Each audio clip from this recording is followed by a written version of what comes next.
Hello to all fans of real music. You're on the Rock and Roll Hidden History channel, and today we dive into 1962. There's a lull on the calendar. Pure rock and roll is fading, yielding to dance crazes, instrumentals, and teen idols.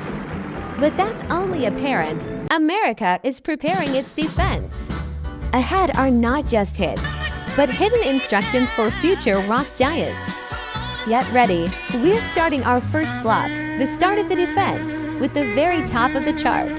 The top of 1962 is neither twist nor rock and roll. It's the calm before the storm. But it was this song that first breached the US for the British. Who is this stranger? Let's find out.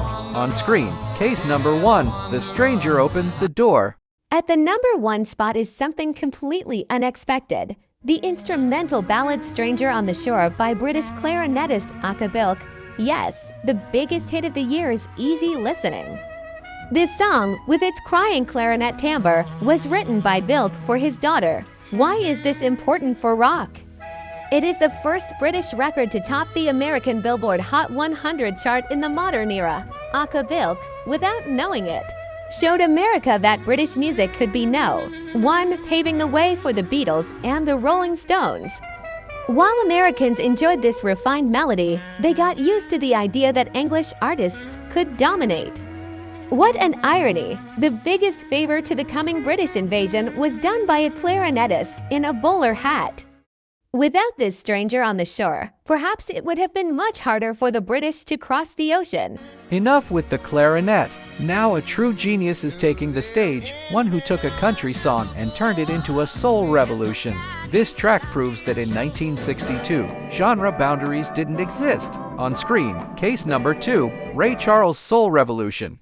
At number 2 is Ray Charles and his epical crossover I Can't Stop Loving You. Ray decided to do something incredible, record an entire album of country music. He turned this simple country song into a monumental soul masterpiece with a choir and orchestra. The song instantly soared to #1 on 3 charts at once, R&B, pop, and easy listening in the context of rock.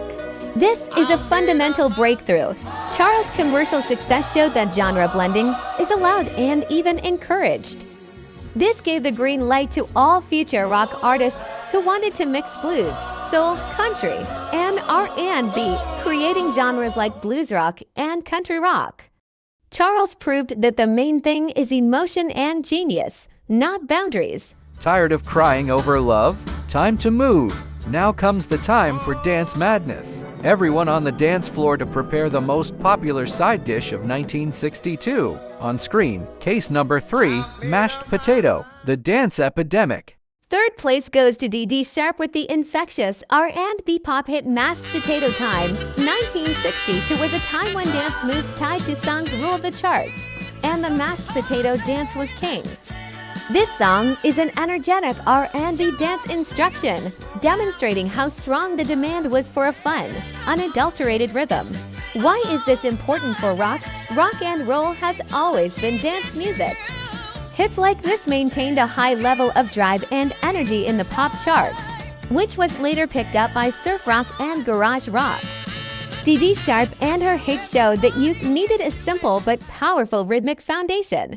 Enough dancing. If you think all rock and roll sounded the same, wait. We're moving to a group whose vocalist could replace a soprano in an opera, but he chose pop rock.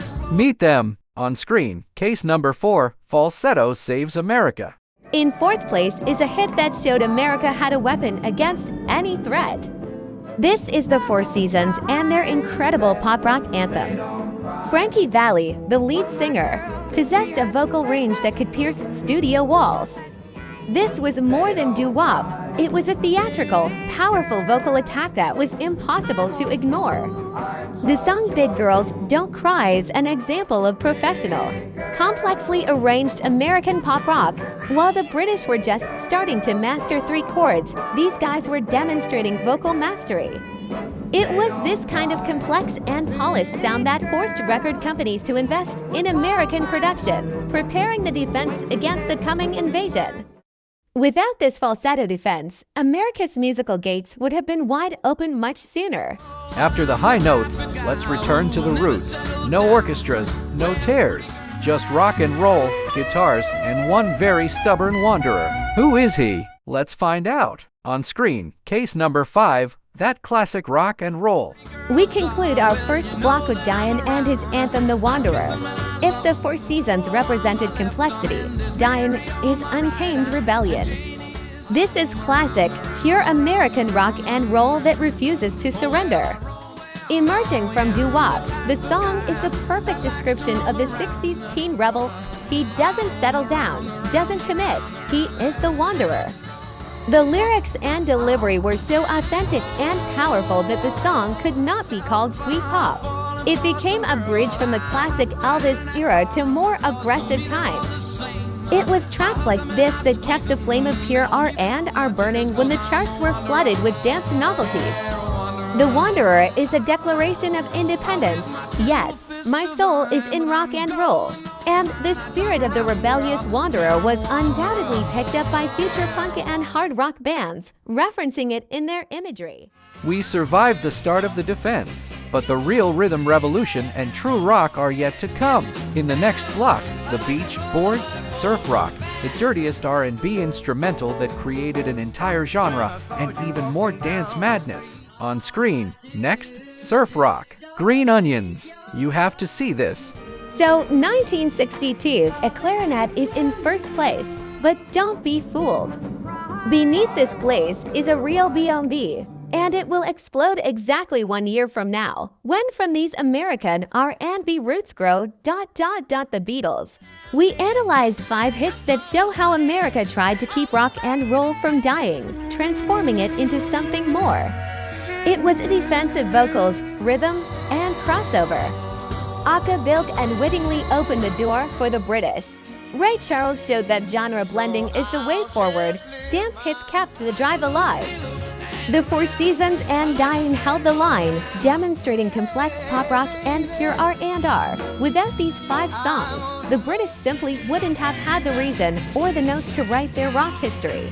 That concludes our first block, the start of the defense. If you enjoyed this historical detective story, subscribe and hit like so you don't miss the surf rock and the most important instrumental of 1962. See you in the next block. If you liked the video, like and subscribe. There will be a lot of interesting things.